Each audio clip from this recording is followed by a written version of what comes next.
questions that people who couldn't attend tonight might be interested in hearing. So we are going to record this. We're going to make it available for people to hear after the fact if they like. So here we go. Oh, you have to do it, Ron. It's done. It's already on. When you said we're starting, we started it. Okay. Normally it announces. So, okay, good. 7:12. We're on. Awesome. Well, thank you everybody for coming. I'm excited to see so many people here wanting to ask questions about print competition and print competition at DPPA. That's a lot of P's, DPPA. You know, we announced some rules changes along with the shift to live judging. That's going to start with our first competition this coming Sunday. So we're super excited about those changes. And we figured you probably had questions. You might have questions about the rules. You might have questions about how competition is going to work. Maybe you have questions about the new platform or just print competition questions in general that we could help answer. So it's an open forum. I don't have an agenda. I don't have a big speech, but anybody's welcome to ask any question they want about print competition. We'll kick it off, I guess, with Fujiko's question about, do we have to read the rules right now? The question is a legitimate one. You don't need to read the rules right now, but I would say for sure, you do want to thoroughly look those rules over before you enter competition.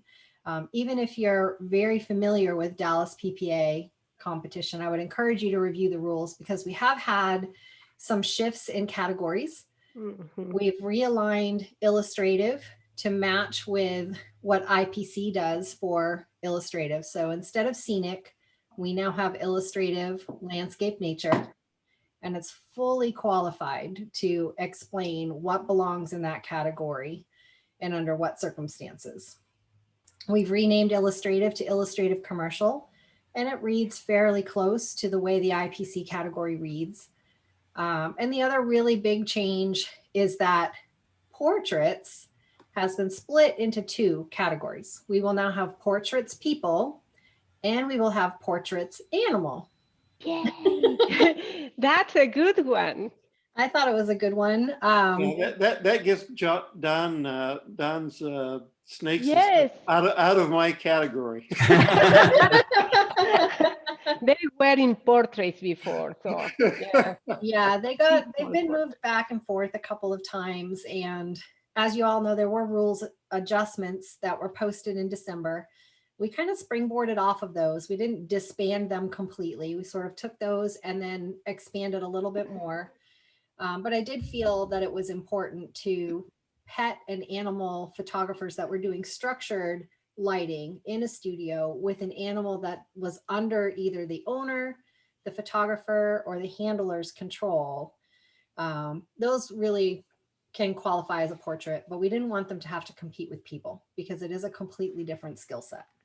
Sure. So that's the logic behind the split there. And we hope it encourages more pet photographers because they're not lumped in with the landscapes and the flowers and the wild animals and the sunsets, but they're also not competing against people either. So hopefully that's a good change for everybody. Mm-hmm. Is this aligned with the PPA categories? It is aligned with PPA categories to the extent that they explain it. I know that's a little bit difficult, right? So PPA is sometimes a little bit vague.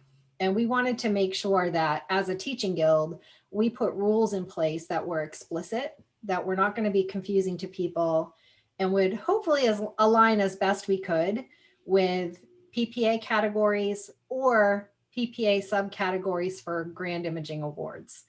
So that's kind of where you start to see some of the divisions in the portrait area where they have portraits, pets, and portraits of high school seniors and children and things like that. We're not going to go that far because that's an awful lot of categories we don't necessarily want to support at that granular level. But we did feel it was important and would be more fair to the pet people to at least split that out. Mm-hmm. You mentioned about the illustrative categories. Can you explain that a little bit on the illustrative too? Why don't I bring the website over and we can share it.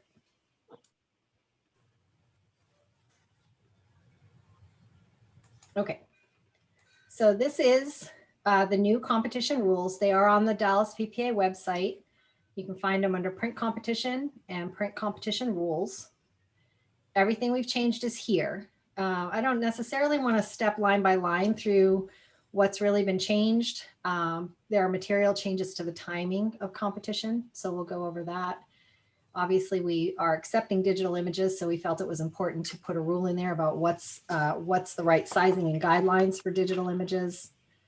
We expect to come back to physical prints at some point, so we've left the rules in here, and we will figure out how to do that when the time is right. And then we'll skip down to PG's question. So here are our categories. We have illustrative, landscape, nature. It is a pretty broad description of what goes here, and we've tried our best to encompass the same descriptions that you would encounter if you were entering IPC and wanting to qualify for a GIA. So we want to make sure that people are comfortable with, where does my image go if I'm going further in competition and I may want to compete for a big award.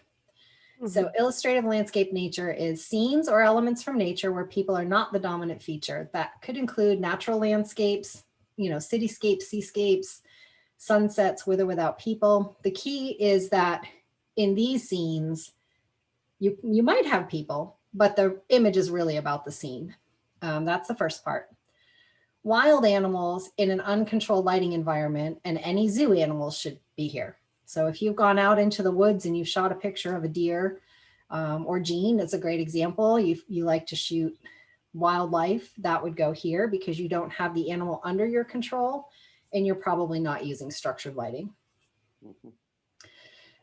We also make arrangements here for florals and naturally occurring objects that would otherwise be outside, but maybe you've brought them in the studio to shoot. So flowers from an IPC GIA category point of view end up here. So we're doing the same. The interesting clause here is animals that are domestic or wild that are shot either in a studio or outdoors with structured lighting and under the control that I've already mentioned. Those go in that portrait category. And then the last clarifying statement about the illustrative landscape nature is that I know some of you at some point last year may have been flip-flopped back and forth in a couple of categories because of the finishing style of your image. And so we wanted to make it clear that deciding what category your image goes in is dictated by its subject and not the way you've chosen to edit your image. Okay. Does that help?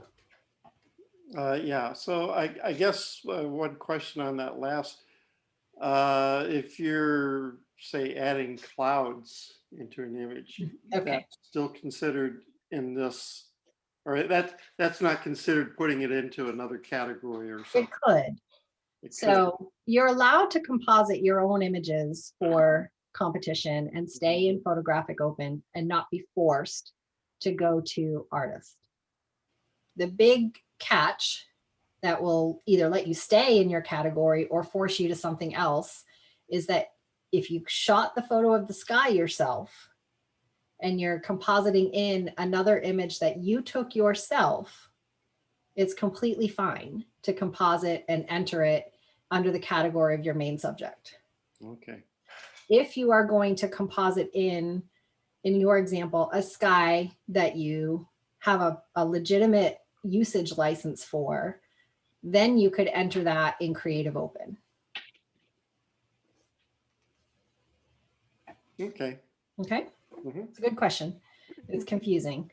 So the key in photographic open everywhere except Creative Open is that you must have photographed every element yourself. Good question. Hi, Tina. Even the background should be shot by us, Yes. stirred, all those things. I think, I don't know, PPA says it's a photographic elements. Yes, You photographic. can like something like a texture, I think it's still allowed in It is. open, right? Yes. Textures are allowed. Like a Mayhew style digital background is allowed. And by Mayhew style, I mean like old masters sort of digital background. That's allowable. Like ready-made backgrounds and we use it for shooting the kids or something. So that background, what we shoot in our pictures, that is allowed. You have to be careful. If the backdrop that you're using is photographic in nature. So a good example would be, let's say you had a backdrop and it's a picture of a wall, or it's a picture of a cityscape or something like that. That is considered a photographic element that you did not photograph yourself. And so that type of thing belongs in Creative Open. For example, like cake backdrops, what we get in Amazon or some other websites. So I'm talking about those backdrops, like without any cityscapes or any people in it, just a textured one. Right. Just a textured one is totally fine. You just have to be careful if it's like an image. Bless Thank you. You're welcome. You know, and if you ever have questions, I don't necessarily want to see your finished pieces before you enter them in competition, but if you're ever in doubt, I can guide you to how we can answer your question without you having to show me your image, or we can probably direct you to somebody else who could see it and help you understand where you're to enter it. Thank you. You're welcome. Anybody else with other questions? I think these are good so far. I guess the question I might have, it might apply to finishing. I know so far I've always done like a mat or something like that. Do we necessarily have to have a mat in these competitions, especially for the digital anyway? Especially for the digital, you should. Okay. I mean, I would say that it's not one or the other. You do need to have a presentation. And if you've competed at IPC or districts, that is part of your 12 elements. So your presentation and how you finish your quote unquote print, whether it's physical or digital, is part of the 12 elements and can enhance your score. It generally doesn't make or break it unless you make a really big mistake. Well, the reason I brought it up is because I know in the past when we've had our print competitions, I've noticed there's been a few images that really did not have a mat to them. The image went all the way out to the edge of the piece. And so I was just wondering about that. I mean, I've always used a mat, so.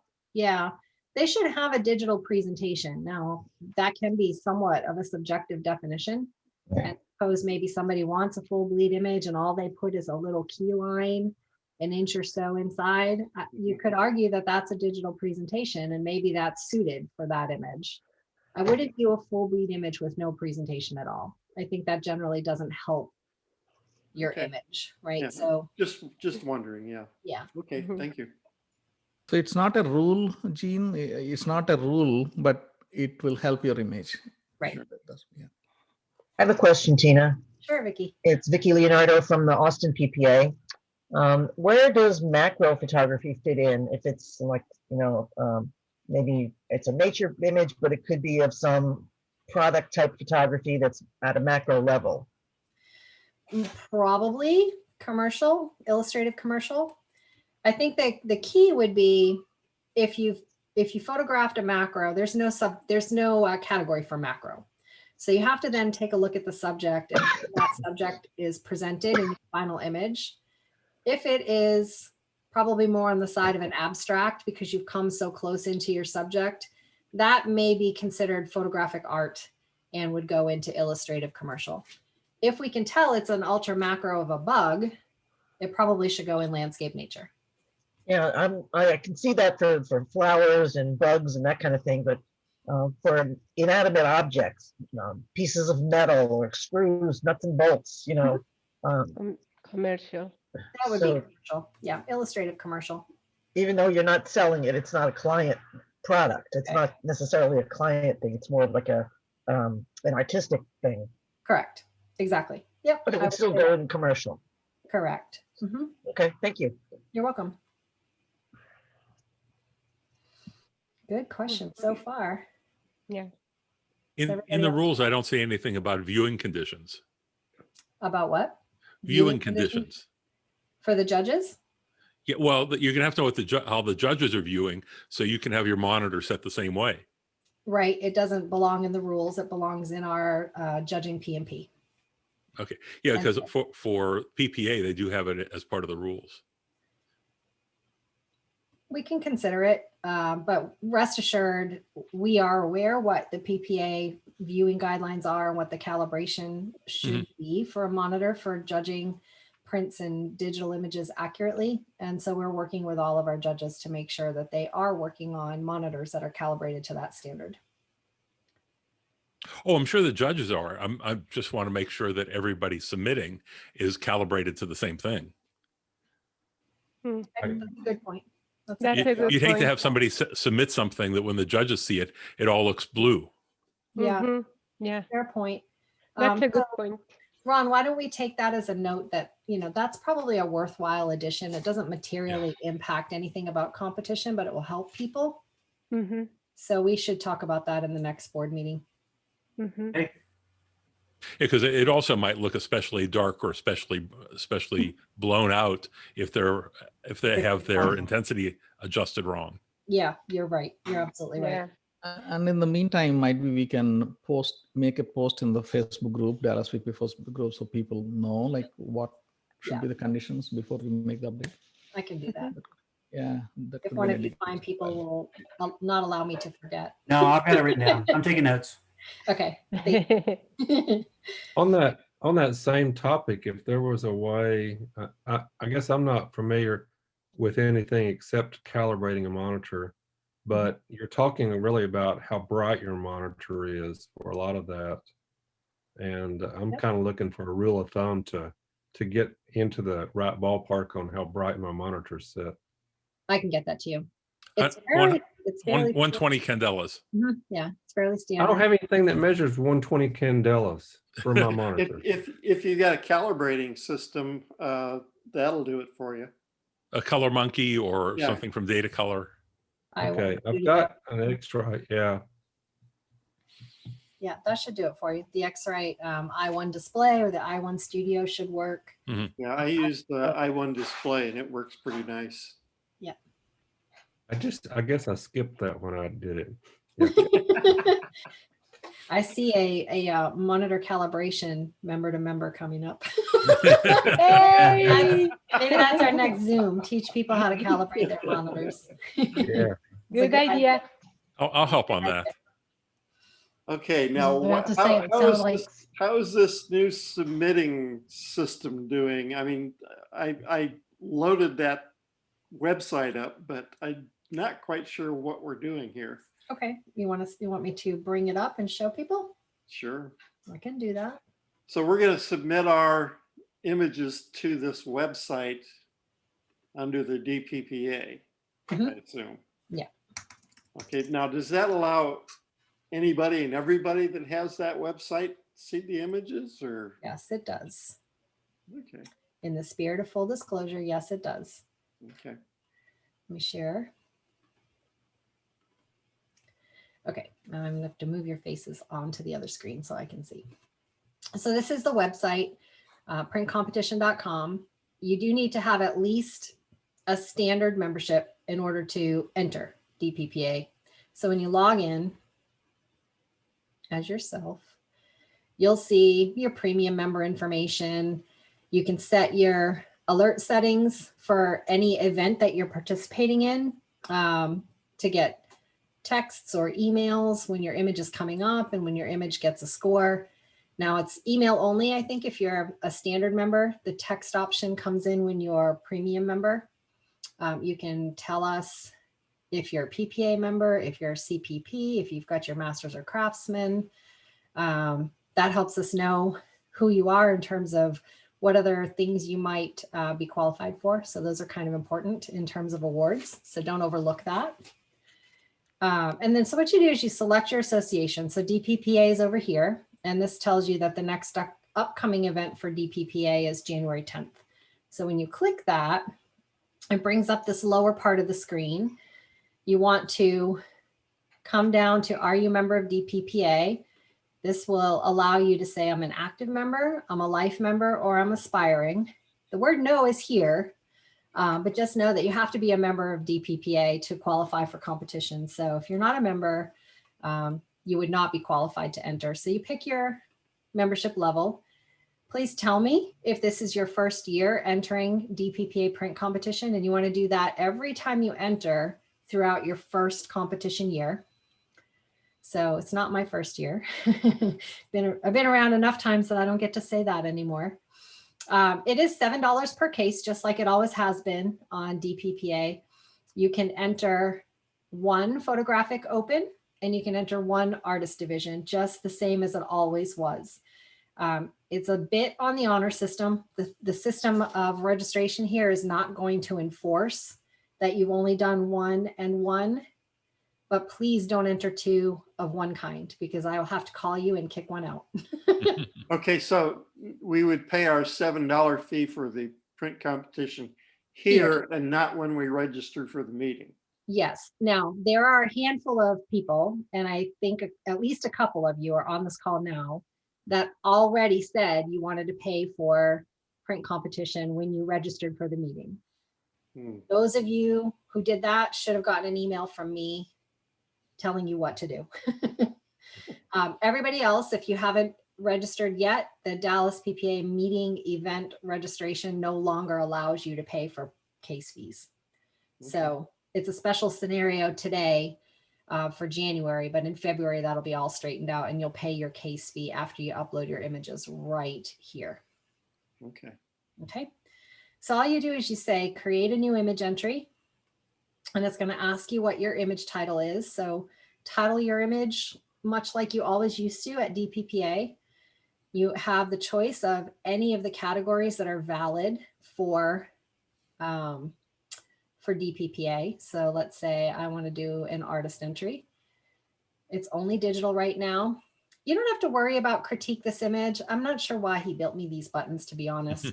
You can say yes, you can say no, it doesn't matter. I'll explain what's going to happen anyway. And then you say create new entry. It won't let me because I didn't say this is my entry. So when you do create new entry, and it creates this little block here that says, okay, this is your image title normally. And I haven't uploaded anything yet, so it doesn't have a size. And then when you click this upload button, it will bring up either your Windows Explorer, or if you're on Mac, your Finder, so that you can go browse for the image you want to enter. Okay. So it's pretty easy. And then if you wanted to do, so I picked artist the first time, and let's say I want to enter a case of 2 images, and this one is something else I did not spell right. And this one's going to go in Creative Open, and I create my new entry. And now I have my 2 entries here. And one is artist and one is Creative Open under the photographic open competition. And then of course, you pay your case fee. Okay, so you pay the case fee after or before you put the image in? It doesn't much matter. It doesn't matter. Yeah, it doesn't much matter. You have to have your case fee paid by the time the competition deadline comes up. So sure. The good thing about this is that there's far less manual overhead for me as the skills director. So I can give you guys the grace of a little bit longer to enter competition than we had for most of last year. So competition deadline will generally be Saturday at 5 p.m. Central. And then competition will happen on the Sunday prior to the Tuesday meeting at 3 o'clock. Okay. Everybody should be happy about having a little bit more time to get those prints in on Saturday. And extra weekend days, like that was the thing I hated the most about about the process before, that I lost my weekend leading up to competition to actually finish my print. So it was always like I had to plan a little bit more. So I thought if I would appreciate more time, I figured everybody else probably would too. That gives me an extra day. Yeah, exactly. Especially this month. Right, exactly. So a little more time. Gives So me an the extra day to size procrastinate. is 4,000 pixel or PPI on the long side. It's just the same as TPPA. It's just the same as IPC. So again, that's another thing that's consistent. Hopefully will help get people in the habit. So 4,000 pixels on the long side, And it that pretty much includes, equates to 20 inches at 200 PPI. and that includes the mat or Includes the mat. presentation. Okay. Yes. Yes, includes the mat. You need to have an embedded color profile of either sRGB or Adobe RGB 1998 and save it as a JPEG quality of 10. Your file naming convention is flexible. So it doesn't much matter how you name your files. So if you wanted to call them image 1 and image 2, you could do that. If you wanted to name them after your titles, you could do that. I just suggest you not get in the habit of using your name. I will never see it as your name. The judges will never see it as your name. It will always present as the title that you give your entry. But I just, I know everybody had to name their files as their first and last name last year. And I think that we got some feedback that that was a little bit awkward. Why did we do that? And so just know that you don't have to do that. And I would prefer that you didn't. And Tina, I thought when I had a conversation with them that checkbox for critique or not critique is in case we wanted to spotlight somebody and they didn't want to be spotlight. Like if we were doing a okay. judge's critique, it's like a spotlight thing. Could be. He didn't explain that to me that way, but that's a good segue because the concept that we're going to go forward with is obviously we're in an automated system here. And so with printcompetition.com, it will enforce challenges the same way that challenges are enforced at IPC or were when they had numbers for scores. We're going to retain the numerical scoring system. And so the two kinds of systematic challenges you could get might be a majority challenge, which means the score came out in one category, but you had the majority of the judges scoring it in a different category. The system will pick that up and create a challenge automatically. The system will also create a challenge if you get a score and any one judge is 10 points higher or lower than that score. So those are the two systematic automatic type of challenges. Judges will also be able to challenge. So just like when they were doing numbered scores at IPC, the scores would come up and some judge would feel passionately that they wanted to talk about that image and everybody else got it wrong. So we're going to talk about it. So we're going to allow that type of challenge to happen here at DPPA. We think the benefit for that is that it may help not only educate people about what is strong and what might need to be improved in their image, but it also may help to equalize our scores a little bit. I think that people who have competed at DPPA for a while, you'll observe that sometimes your scores kind of have a broad swing from the highest score to the lowest scoring judge. Not enough to trigger the one challenge scenario that DPPA honors, but nevertheless, a pretty big spread. And that can affect the score. So now the judges will have in the moment a chance to say, hey, I'd like to talk about that score. Let's challenge this. And then you'll hear all of the judges talk, and then you'll hear the challenger judge give a rebuttal, and then everybody will rescore, just like they used to do with numbers at IPC. The additional benefit is that, anyone who's watched these competitions, if your image doesn't get a challenge, it comes up, it gets scored, it goes away. And you don't necessarily get real-time feedback. And since we're also not in person to talk to the judges, we wanted to make sure that everybody's image would get some sort of feedback. And so we were going to implement the guaranteed discussion option. So if your score comes up, there's no automatic, no majority challenge, and no judge challenge. The jury chairman, which typically will be me, but the jury chairman will pick two judges to give positives and opportunities about your image so that you can learn and that the whole audience can learn. So now will the judges still be from DPPA or? We will generally have a mix. So coming onto this platform also equalizes us with a lot of other affiliates across the country. There are over 70 different affiliates that use this system. And given that we're all doing remote judging, it gives us a really great opportunity to actually bring in some guest judges So we will always have judges on the panel from DPPA. And we may have judges that come in from other parts of the country. Typically, they would be IPC jurors. So you'll get a different caliber of judges in some cases. We think that that's a good benefit because it'll give you a perspective that you don't normally get. You know, you'll have people that don't see DPPA competitors' images month after month after month. So they'll have a different perspective. Okay, I think that's a good idea. I think so. And we'll try it. And if we end up not liking it, we don't have to keep doing it. There's nothing in the rules that says judges have to come from DPPA, just says they need to be at least a master.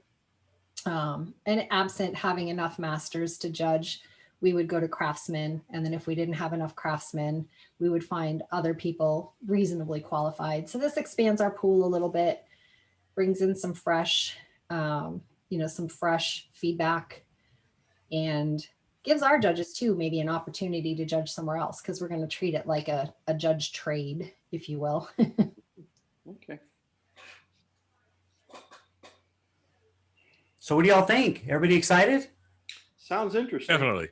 Good. So the big thing is that if you are just joining the guild and you are interested in print competition, this is going to be free for you to watch the day of competition. You don't have to pay nothing.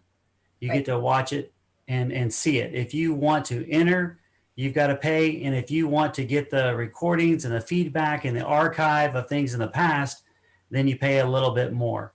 And so that's the beauty of this. So if you're brand new to DPPA, never entered print competition, this is your first time here, and you want to go ahead and sign up for print competition and pay the quarterly fee of $15, you can go back in the archives and learn from judging. If you're just entering the first time, right, Tina, it's $11 for entering, one-time fee per year. It's so the standard membership that lets you enter and get notifications by email when your images are coming up and when they got scored, is $11 a year. And if you upgrade to premium, like Ron said, to be able to see the pregame and the postgame apps and to look in the archives and hear audio, that's $15 a quarter. Mhm. And let me give a little infomercial here. Yes, commercial. Infomercial, because it's my selfish reasons. So I know some of you are thinking of joining Dallas PPA. I know some of you are not members. If you join by this weekend, I can get you approved in the January meeting. So you can start entering from Feb onwards. Until the membership votes you in, you're not a member, you cannot enter print competition. So if you're thinking about it, just Do it. go and register. Okay, end of infomercial. Yay. Membership. Yes, please come join us. We would love to have you. Yes. Oh, the heart. We're excited about the changes. I think these are going to be value added for everybody, help to bring a little bit more, I don't want to say transparency, because I think our judges are very transparent when you talk to them and they tell you what's positive and what you could work on in your image. But I think the really big benefit is that you can just come and listen, and you can hear that for everybody's image and not just your own with the 2 or 3 judges you might have had a chance to talk to. Judges' scores are still going to be anonymous, so you won't know which judge gave which score, except perhaps in a challenge situation. The judge will say what they scored in a challenge situation, and then they'll rescore after they discuss. But the scores will be visible. We'll still post them on the DPPA website like we always have, so that's not going to go away. It's not going to change. I do think it's important to state, though, that the DPPA awards, whether it's monthly ribbons or it's year-end awards, are still based on a total score. So I know this is sometimes confusing even in the in-person competitions for people when they get an 80 and then they're not eligible for a ribbon. They're like, why not? That's because the total number of points from all the judges' scores has to be at least 400 for you to earn a ribbon, or for it to count towards your medal at the end of the year, or for year-end awards. Mhm. The reason why that's so important, everybody, is because there were times to where there's a lot of people that got, say, 80, but the 100th of a point or whatever put them in first place over the other. So competition is good. We want everybody to exceed. This was our commitment to give back to DPPA during COVID times, is a lot more print competition education. And so we're doing our part. Our whole goal in 2021 is value. We want you guys to know that we're going to give you 10 or 20 times the value of what you pay. And we want y'all to spread the word and tell everybody that, we're going and we're teaching and we're educating and mentoring. And we want everybody to think of DPPA as a big old family. So if you're struggling, need help, by all means, all the board is here for you guys. So you can call, me as pres. Oh, I see my name's not even in here, right? Dallas PPA. Oh, you're just Barbosa. Dallas PPA guy. And that way you can do it. Yeah. Sorry, so last meeting was a group meeting. that's okay. So, just for the sake of clarification on the math, the scores get rounded when you divide, right? So there's 5 judges. And if you got a 398 and you divide that by 5, it comes out to 79.6. And that would round up to an 80. So that's why I want to make sure that everybody understands that the total score is still relevant, because the total score is not going to show in printcompetition.com. Printcompetition.com is going to show you your average score. Perfect. So just be aware of that. That's important. It's still important, and you will see that when we post them on DPPA. Okay, so if we want to know our point, we should go to the website. Yes. Mhm. Or of course, if you're a premium member, you can look at your entry and you'll see all 5 scores. Oh, okay. And so you could tabulate it yourself if you wanted to keep track and not wait for us to publish it. But we will base the competition on the average score in real time. And the cumulative scores will be what we record for awards. Awesome. Thank you. You're welcome. Any more questions? More? Yes, I have another question. Okay. So you have to join, I'm from Austin, so you have to join the Dallas group in order to participate in your competition. You don't allow non-members to participate? Correct. Okay. And the other thing is, after you join, if you enter a print competition, you need to be at the meeting. So you can't enter print competition and then skip the meeting.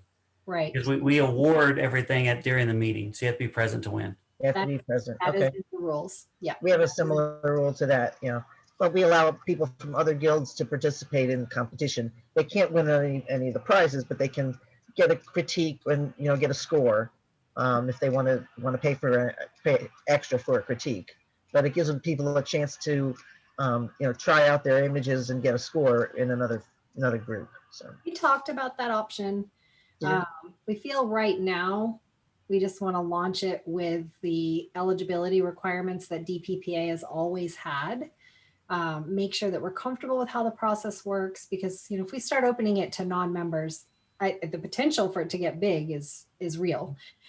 So we want to make sure that we're not jumping into something brand new and then all of a sudden we have 100 entries and it takes us 5 hours to score. And yeah, you guys have a much bigger guild. We only have like between 10 and 15 entries a month, and this month I don't think we're going to reach 10. So well, January's tough. I don't know how many we're actually going to end up with. I'm hoping after tonight a bunch of you are fired up to put some entries on that website. So we have 2 already, so yay for the 2 that have jumped in. So that's awesome. I will have one. I've just been I'm going to try. try hard. The only thing I've got to find the right image. exactly. I mean, the worst thing that's going to happen is you're going to get less than an 80 and you'll get some feedback. That's happened. I mean, last year, I think I got a 399 and a 398. It's like the worst score you Been there, done that. Yes. And from within our guild and from outside, we are going to have some amazing judges. And the discussions are going to be like IPC discussions, the challenges, the auto challenges, majority challenges. It I will think be a it should good be experience and a training ground for everybody. let me ask you one other question. What was the major difference between what you used to do and what you're going to do going forward? Was it the scoring, or what was The critique. We want to share the critique more and really stress the education. I see. Earlier, the judges were scoring individually and give the score. So there was no discussion kind of challenges, and discussions were there only in case of majority challenge situation. Judges might talk, otherwise the scores are submitted. The only challenge situation written into the DPPA rules is the 10-point spread. Yeah. So if the score ended up, at 79 and you had a judge that was at 89, that would invoke having the judges discuss and rescore. But that's it. And it was not done, it wasn't done in the way that the entrant could hear it or anybody else. It was done, in the little, normally we met in person.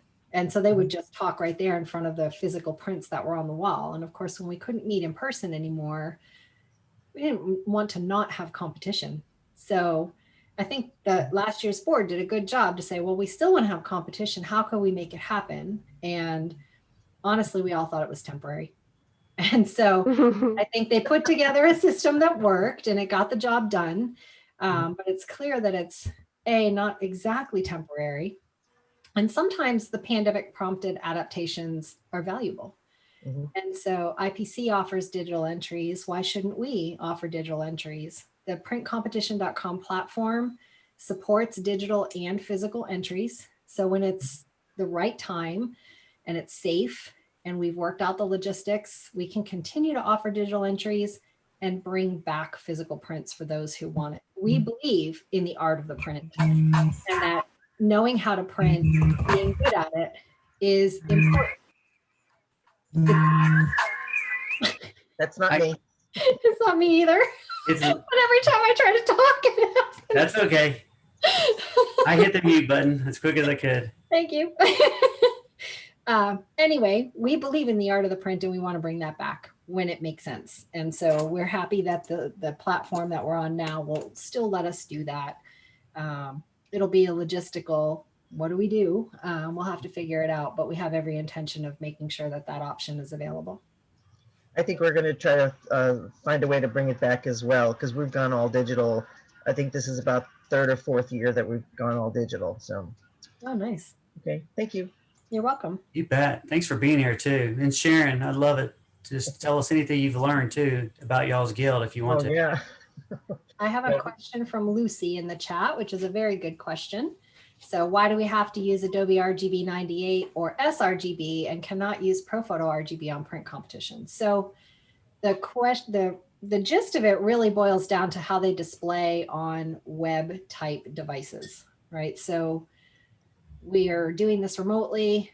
We're displaying them on monitors, and the system is compatible with those two color profiles. That's basically the answer about why you wouldn't want to use ProPhoto RGB for your digital files. What if we forget? You'll probably know, because you'll put your image up on the website and it will probably look funny. Okay, good to know. So I did that and panicked, not necessarily on printcompetition.com, but I did it on IPC. I uploaded an image and I was like, oh my God, what is wrong with that? And so, it was the color profile that I had embedded. And so I just replaced it and then we're good. So you'll probably be able to tell. Well, good to know. Thank you. We got another hand up, 2 hands up. I see mouths moving and mute buttons on. Kate, so. well, I think Kate has something. Okay, Kate. I just want a little clarification. So for journalistic images, travel images, or street photography, do you have to have a model release? You should. I think you're taking your chances. So let's say you want to enter that at DPPA. The chances that your person halfway around the world are going to see that you've used their likeness in a competition image is pretty small. But if you continue onward and that image goes to IPC and it does really well, they need the model release to be able to publish it in the loan book or the showcase book. And you need to have a model release if that image were to be chosen for GIAs or for World Photographic Cup, for example. So I would probably err on the side of making sure you have the release, but we don't dictate it at DPPA that way necessarily. It does say in the rules that you say you have all the necessary model releases. That is in the rules. Okay. I just wasn't sure about journalistic type.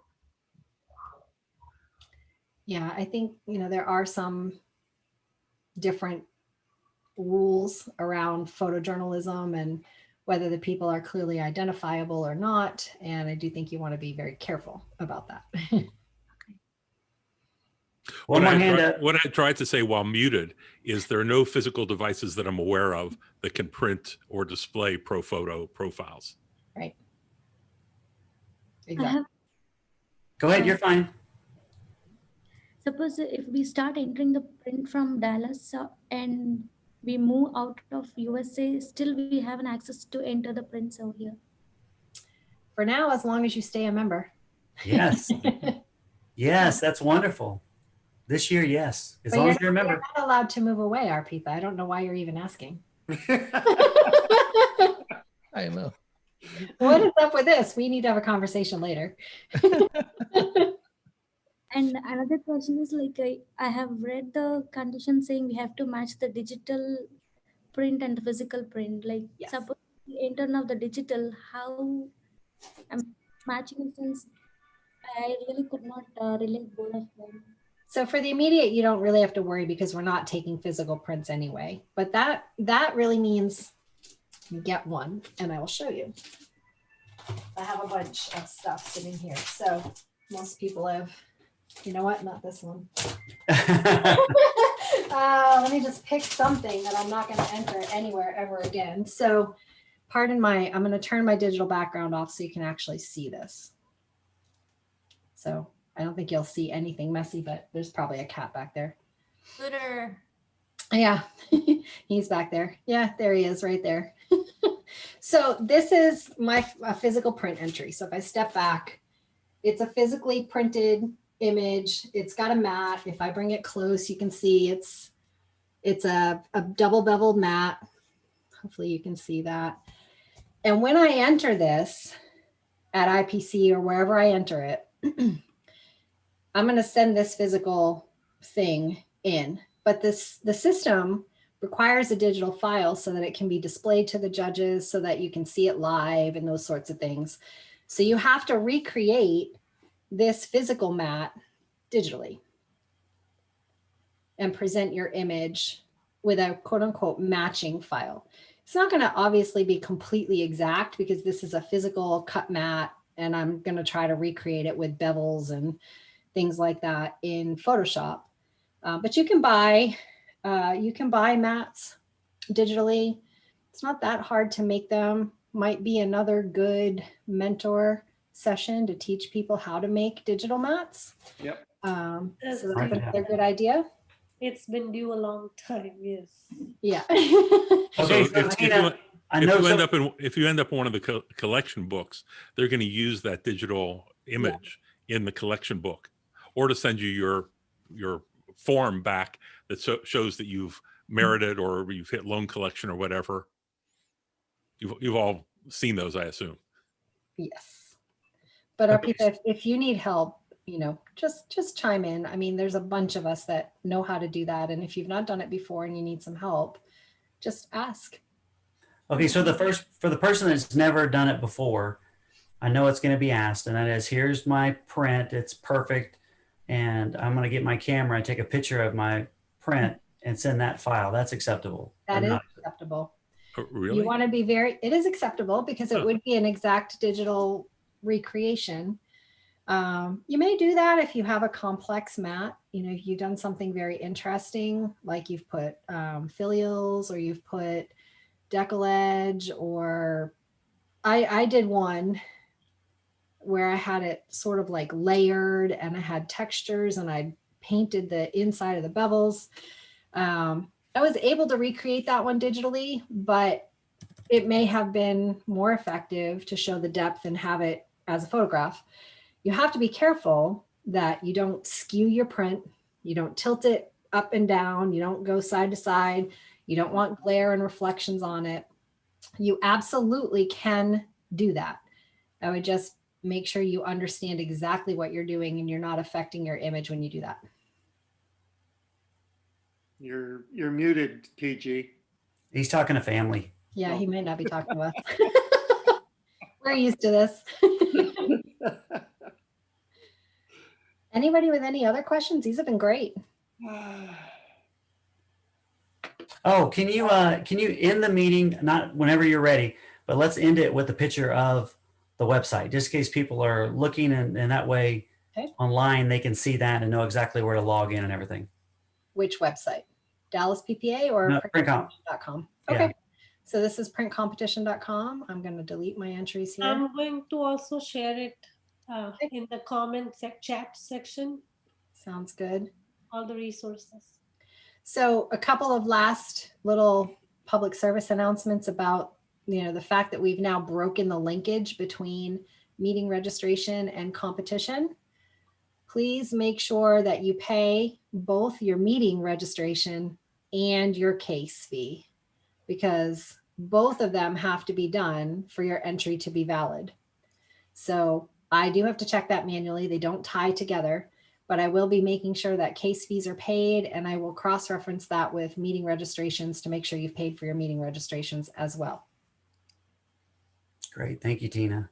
You're What do welcome. y'all think? Say good job, Tina, in the house. Yeah. So And we all the judges and everybody else that helped, PG, Larry, Larcy, Deborah. There's a lot of other people that went in here and helped create this and get it all set up. So we are super glad to be sharing this with everybody. I see two. What I do find humorous is for a group of photographic artists, the print competition site is not especially artistic. Yeah, gets the job done, Stephen. I know. I just like everything to look good. I know it. I heard Speaking of looking good, question, is there a reason why each guild is not presenting images submitted by their membership on the website? They have to, actually. So interestingly enough, when I first started pursuing this, No, I don't mean the print competition website. I mean your Dallas PPA website. we never have, actually. You never have. No, we never have. And the reason why is because we've had so many unbelievable masters that were taking their images and then wanting Gias.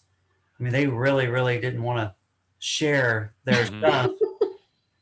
Not that there's some. That's a GIA nomination, thanks to all the education I got through Dallas PPA competition. There's a little plug for you. Wanting Gias? I'm sorry. Just the big awards, just the biggest awards you can possibly get. I mean, if you're sharing your images and judges see it, then they disqualify themselves or other people copy it. Oh, I see. Okay. So it's pretty competitive in Dallas. Okay. And then, you know what? That's a perfect time for me to do one more commercial. So all those people out there that are so competitive, please mentor others and really help me get the word out that print competition is a great way to build your business and just explode your growth. And that's what we want to do. Is if you don't want to share it, then let's help judge or let's help talk it up or enter some of your grandkids or whatever and just have fun with us. Exactly. You can be here and talking. All right. Don't hang up. Don't hang up. I'm not. It's all you, baby. This is your meeting. I think Lucy was trying to, oh, she's gone, I think. I thought Lucy was trying to ask a question, but now she's gone. So the images that are entered for DPPA, they'll be in archive, right? So people could go see them later, or can only the members? You have to be a premium member, but that's it. So Vicky may be a premium member, but for APPA, she can log in and she can look at any other guild that participates on printcompetition.com, which is, you got to weigh that out, right? So, you know, she asked a good question. Why doesn't DPPA put members' images up? Well, Ron answered, why not? And of course, that paradigm is going to shift when we go to printcompetition.com. Your images will be there. And so at that point, you really have to understand what is your personal motivation and what are your goals for print competition. When you're new, you know, when I first started entering print competition, I couldn't get an 80 to save my life. 78, 79, 78, 79. I mean, nobody's going to steal those images. Doesn't really matter. So, you know, when you're young in print competition and you're just getting started, that's probably not much of a concern. And for those people, the educational value is going to outweigh the fact that their images are viewable. You will progress, you will get better. You'll eventually get the 80s, but then you'll want the 85s, and then you want the 90s, and then you'll want the Gias. And once you get there, you may not want those images to be seen ahead of time.